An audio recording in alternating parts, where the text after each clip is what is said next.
ಮಗು HIV ಅಂದ್ರೆ ಮಾನವನ ದೇಹದ ರೋಗ ನಿರೋಧಕ ಶಕ್ತಿಗಳನ್ನ ಕುಂದಿಸ್ತಕ್ಕಂಥ ಒಂದು ಸೋಂಕು ಮಗು. ಆ ಸೋಂಕಿಗೆ HIV ಅಂತ ಕರೀತಾ ಇದ್ದೀವಿ. ಈ HIV ಇಲ್ಲಿ 4 ವಿಧಗಳು. ಯಾವುವು ಅಂದ್ರೆ ಒಂದನೆಯದು ಅಸುರಕ್ಷತೆಯ ಸಂಬಂಧ, ಎರಡನೆಯದು ಸೂಜಿ ಸಿರಂಜಿಗಳಿಂದ, ಮೂರನೆಯದು ಪರಿಷ್ಕರಣೆ ಮಾಡಿಸದ ರಕ್ತದಿಂದ, ನಾಲ್ಕನೆಯದು ಗರ್ಭಿಣಿ ಸ್ತ್ರೀಯರಿಗೆ HIV ಸೋಂಕು ತಾಕಿದ ತಕ್ಷಣ ಬರ್ತಕ್ಕಂಥ ಸಾಧ್ಯತೆ. ಈ 4 ವಿಧಗಳಲ್ಲಿ HIV ಸೋಂಕು ಬರ್ತದೆ ಮಗು.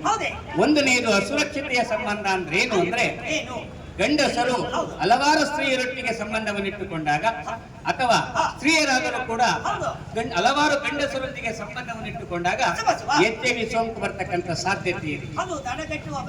ಅದು ತಡೆಗಟ್ಟುವ ಬಗೆ ಹೇಗೆ ಅಂದ್ರೆ ಸುರಕ್ಷತೆಯ ಸಂಬಂಧದಿಂದ. ಸುರಕ್ಷತೆಯ ಸಂಬಂಧ ಅಂದ್ರೆ ಏನು ಅಂದ್ರೆ ನಾವು ಮದುವೆಯಾಗಿರ್ತಕ್ಕಂಥ ಬಹಳ ಸಂಗಾತಿಯೊಡನೆ ಸಂಬಂಧವನ್ನಿಟ್ಟುಕೊಂಡಾಗ, ಪತ್ನಿಯ ಜೊತೆಯಲ್ಲಿ ಮಾತ್ರ ಸಂಬಂಧವನ್ನಿಟ್ಟುಕೊಂಡಾಗ HIV ಬರ್ತಕ್ಕಂಥ ಸಾಧ್ಯತೆ ಕಡಿಮೆ ಆಗುತ್ತೆ. ಆದ್ದರಿಂದ ತಾವುಗಳು ತಮ್ಮ ಬಹಳ ಸಂಗಾತಿಯೊಡನೆ ಆ ಸಂಬಂಧವನ್ನು ಇಟ್ಟುಕೊಳ್ಳಿ. ಮತ್ತು ಎರಡನೆಯದು ಸೂಜಿ ಸಿರಂಜಿಗಳಿಂದ ನಾವು ಆಸ್ಪತ್ರೆಗಳಲ್ಲಿ ಹೋದಾಗ ಅಥವಾ ಹೊರಗಡೆ ಖಾಸಗಿ ಆಸ್ಪತ್ರೆಗಳಲ್ಲಿ ಹೋದಾಗ ಹೊಸ ಸೂಜಿ ಸಿರಂಜಿಗಳನ್ನೇ ಬಳಸಬೇಕು. ಯಾಕಂದ್ರೆ ಯಾವುದೋ ವ್ಯಕ್ತಿಗೆ HIV ಸೋಂಕಿರ್ತಕ್ಕಂಥ ವ್ಯಕ್ತಿಗೆ ಆ ಸೂಜಿ ಸಿರಂಜಿಗಳನ್ನು ಬಳಸಿದಾಗ ಅದೇ ಸೂಜಿ ಸಿರಂಜಿಗಳನ್ನು ನಮ್ಮಗಳಿಗೆ ಬಳಸಿದಾಗ HIV ಸೋಂಕು ಬರ್ತಕ್ಕಂಥ ಸಾಧ್ಯತೆ ಇದು ಸ್ವಲ್ಪ ಕಡಿಮೆ. ಯಾಕಂದ್ರೆ ಇವತ್ತು ಆಸ್ಪತ್ರೆಗಳಲ್ಲಿ ಹೊಸ ಸೂಜಿ ಸಿರಂಜಿಗಳನ್ನೇ ಬಳಸ್ತಾರೆ ವೈದ್ಯರು. ಅದರಿಂದ ಸ್ವಲ್ಪ ಕಡಿಮೆ ಆಗಬಹುದು, ಅನಿವಾರ್ಯವಾಗಿ ಬರಬಹುದು.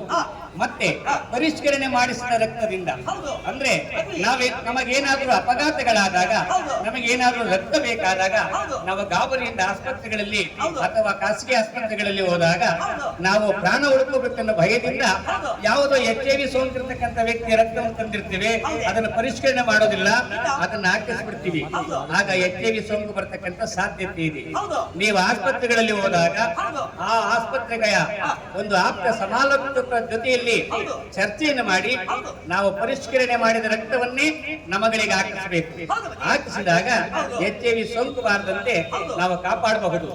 ಮತ್ತೆ ನಾಲ್ಕನೆಯದು ಗರ್ಭಿಣಿ ಸ್ತ್ರೀಯರಿಗೆ ಸೋಂಕು ತಾಕಿದಾಗ ಆಕೆ ಹೆರಿಗೆ ಆದ ನಂತರ ಆ ಮಗುವಿಗೆ ಬರ್ತಕ್ಕಂಥ ಸಾಧ್ಯತೆ. ಆದ್ದರಿಂದ ನೀವು ಯಾವುದೇ ಸ್ತ್ರೀಯರಾಗಲಿ ನೀವು ಹೆರಿಗೆಯನ್ನು ಮಾಡಿಸಬೇಕಾದ್ರೆ ಸರ್ಕಾರಿ ಆಸ್ಪತ್ರೆಗಳಲ್ಲೇ ಹೆರಿಗೆ ಮಾಡಿಸಬೇಕು. ಯಾವುದೇ ಖಾಸಗಿ ಆಸ್ಪತ್ರೆಗಳಲ್ಲಿ ಹೆರಿಗೆ ಮಾಡಿಸಬೇಡಿ. ಯಾಕಂದ್ರೆ ಸರ್ಕಾರಿ ಆಸ್ಪತ್ರೆಗಳಲ್ಲಿ ಹೆರಿಗೆ ಮಾಡಿಸಿದಾಗ ನಿಮಗೆ ಏನಾದ್ರೂ HIV ಸೋಂಕು ಕಂಡು ಬಂದಲ್ಲಿ ಆ ವೈದ್ಯರಾದ್ರೂ ಕೂಡ ಸಕಾಲಕ್ಕೆ ಅದನ್ನ ಗೊತ್ತು ಮಾಡಿ ನಿಮ್ಗೆ ಬೇಕಾಗಿರ್ತಕ್ಕಂಥ ಔಷಧೋಪಚಾರಗಳನ್ನ ಕೊಡಬಹುದು. ಮತ್ತೆ ಮಗುವಿಗೆ HIV ಸೋಂಕು ಬಾರದಂತೆ ಕಾಪಾಡಬಹುದು. ಇದು ನಾಲ್ಕನೆಯದು ಮಗ. ಆದ್ರಿಂದ ತಾವೆಲ್ಲರೂ ಕೂಡ HIV ಸೋಂಕು ಬಾರದಂತೆ ಎಚ್ಚರವನ್ನು ವಹಿಸಬೇಕು. HIV ಬಂದಿರತಕ್ಕಂಥ ವ್ಯಕ್ತಿಯನ್ನ ಸಮಾಜದಲ್ಲಿ ಯಾರೂ ಕಣಗಾಣಿಸಬಾರದು, ಆತನಿಗೆ ಗೌರವದಿಂದ ಕಾಣಬೇಕು. ಯಾಕೆಂದ್ರೆ ನೀವು ಕೇಳಬಹುದು, ಏನ್ ಸ್ವಾಮಿ HIV ಸೋಂಕು ಬಂದಿರತಕ್ಕಂಥ ವ್ಯಕ್ತಿಯನ್ನು ನಾವು ಆತನ ಮುಟ್ಟಿದ್ರೆ ನಮಗೆ HIV ಬರಲ್ವೇ, ಆತನ ಜೊತೆ ಇದ್ರೆ HIV ಬರಲ್ವಾ ಅಂತ. ಇಲ್ಲ, ಆತನ ಕೈ ಕುಲುಕಿದಾಗ ನಮಗೆ HIV ಬರೋದಿಲ್ಲ, ಆತನ ಬಟ್ಟೆ ತೊಟ್ಟರೆ HIV ಬರೋದಿಲ್ಲ, ಆತನ ಜೊತೆ ಊಟ ಮಾಡಿದ್ರು ಕೂಡ HIV ಬರೋದಿಲ್ಲ. ಆತನ ರಕ್ತ ನಿಮಗೆ ತಾಕಿದಾಗ ಮಾತ್ರ HIV ಬರ್ತಕ್ಕಂಥ ಸಾಧ್ಯತೆ ಇದೆ. ಆದ್ರಿಂದ ನೀವು HIV ಸೋಂಕು ಬಂದಿರತಕ್ಕಂಥ ವ್ಯಕ್ತಿಯನ್ನ ಬಹಳ ಗೌರವದಿಂದ ಕಾಣಬೇಕು. HIV ಸೋಂಕು ಬಂದಿರತಕ್ಕಂಥ ವ್ಯಕ್ತಿ ಸುಮಾರು ಒಂದು 20 ವರ್ಷಗಳ ಕಾಲ ಆತ HIV ಬಂದರೂ ಕೂಡ ಬದುಕಬಹುದು. ಮತ್ತೆ ಈಗಿನ ಯುವತಿಯರು ಕೂಡ ಬಹಳ ಅವರಿಂದ HIV ಸೋಂಕು ಬರ್ತಕ್ಕಂಥ ಸಾಧ್ಯತೆ ಬಹಳವಾಗಿದೆ. ಹೇಗೆ ಅಂದ್ರೆ ನಿಮಗೆ ಯಾವುದೋ ಒಂದು ನಿಮ್ಮ ಮೊಬೈಲ್ಗಳಿಗೆ ಒಂದು ಮೆಸೇಜ್ ಬರುತ್ತೆ. ಇವತ್ತು ಒಂದು ಮೆಸೇಜ್ ಏನು ಅಂದ್ರೆ ಒಂದು ದಿವಸಕ್ಕೆ 15,000 20,000 ಸಂಪಾದನೆ ಮಾಡಬಹುದು, ಈ ನಂಬರಿಗೆ ಭೇಟಿ ಮಾಡಿ ಅಂತ ನಿಮ್ಗೆ ಮೆಸೇಜ್ ಕಳಿಸಿರ್ತಾರೆ. ಈಗಿನ ಯುವತಿಯರು ಆ ನಂಬರಿಗೆ ಹೋಗಿ ಭೇಟಿ ಮಾಡ್ತೀರಾ. ಭೇಟಿ ಮಾಡಿದ ತಕ್ಷಣ ಯಾವುದೇ ಒಂದು ಆಸೆ ಅಮಿಷಗಳಿಗೆ ನೀವು ಬಲಿಯಾಗಿ ಅವ್ರನ್ನ ವೇಶ್ಯಾವಾಟಿಕೆಗೊಳಿಸ್ತಕ್ಕಂಥ ಒಂದು ಸಾಧ್ಯತೆ ಕೂಡ ಇವತ್ತು ಹೇರಳವಾಗಿದೆ ನಮ್ಮ ಕರ್ನಾಟಕದಲ್ಲಿ. ಆದ್ದರಿಂದ ಅದರಿಂದ HIV ಬರ್ತಕ್ಕಂಥ ಸಾಧ್ಯತೆ ಇದೆ.